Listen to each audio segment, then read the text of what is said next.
Hola querida iglesia, seguimos hablando acerca de nuestra identidad en Jesucristo y hoy día vamos a seguir con el texto que ya partimos en el video pasado, que es en 1 Pedro capítulo 2 versículo 9. Ahí aparecen varios aspectos de nuestra identidad en Cristo como iglesia. Vamos a leerlo de nuevo. Dice: mas vosotros sois linaje escogido, real sacerdocio, nación santa, pueblo adquirido por Dios, para que anunciéis las virtudes de aquel que os llamó de las tinieblas a su luz admirable. Aquí Pedro está, en este pasaje, bueno, en su carta en general, él cita mucho el Antiguo Testamento. Y ahora le está hablando a la iglesia de Asia Menor y le está diciendo: ustedes son esto.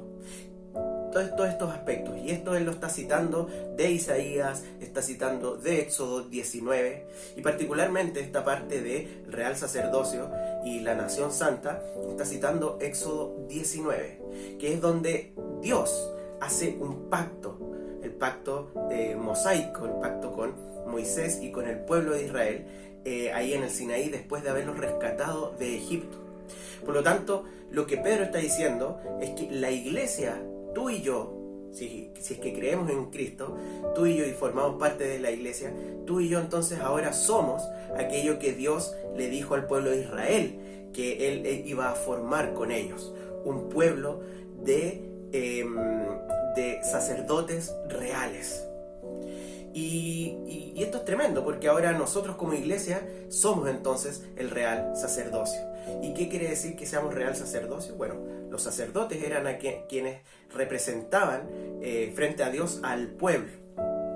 Pero nos habla acerca de sacerdotes reales. Y esto también lo podemos entender desde dos aspectos. Uno, somos sacerdotes que trabajamos o servimos directamente frente a nuestro Rey, a Jesucristo. Y es así, ahora hay un sacerdocio universal. ¿Qué quiere decir? Que cada uno de nosotros como miembros de la iglesia tenemos directa acceso a Dios. Ya no necesitamos otros representantes, porque el sumo sacerdote fue Jesucristo, es Jesucristo. Y Él es quien nos representó en nuestro pecado, en nuestra muerte, ahí en la cruz.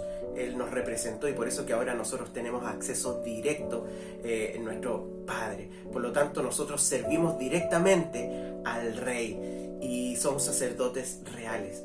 Pero por otro lado, también ser sacerdote real implica que compartimos esto de el gobierno de Jesucristo. De hecho, la palabra nos habla mucho acerca de cómo nosotros estamos sentados en los lugares celestiales, al lado de Él en su trono, cómo gobernamos de alguna manera, siempre a la luz de lo que Jesucristo gobierna. ¿Y de qué se trata esto de que seamos partícipes del reino y de este gobierno que Jesucristo hace como sacerdotes reales? Bueno, lo dice en el mismo texto al final, que es nuestro propósito, es anunciar las virtudes de aquel que nos llamó de las tinieblas a su luz admirable. Por lo tanto, que seamos sacerdotes reales implica que estamos al servicio de nuestro Rey y que le servimos a Él. Y una parte fundamental de ese servicio es contarle a otros fuera del pueblo de Dios las virtudes, el Evangelio, la obra de nuestro Señor Jesucristo. Entonces es muy interesante cómo Pedro relaciona nuestra identidad como pueblo de Dios ahora, que tenemos lo mismo que Dios le estaba haciendo pacto ahí con el pueblo de Israel, pero cómo esa identidad de nosotros tiene implicancias en lo que debemos hacer, en nuestro propósito, que es predicar el Evangelio, predicar las virtudes de Dios, de cómo Él nos salvó, nos hizo pasar de las tinieblas a la luz, de la muerte a la vida, como hemos creído en su nombre y mediante su obra podemos ser y tener esta relación directa con nuestro Señor. Así que animémonos, alabemos a nuestro Señor por ser un real sacerdocio, pero no que nuestra adoración no sea solo de palabra, que está bien, sino que también podamos vivir nuestro real sacerdocio predicando el Evangelio a otros. Que el Señor los bendiga.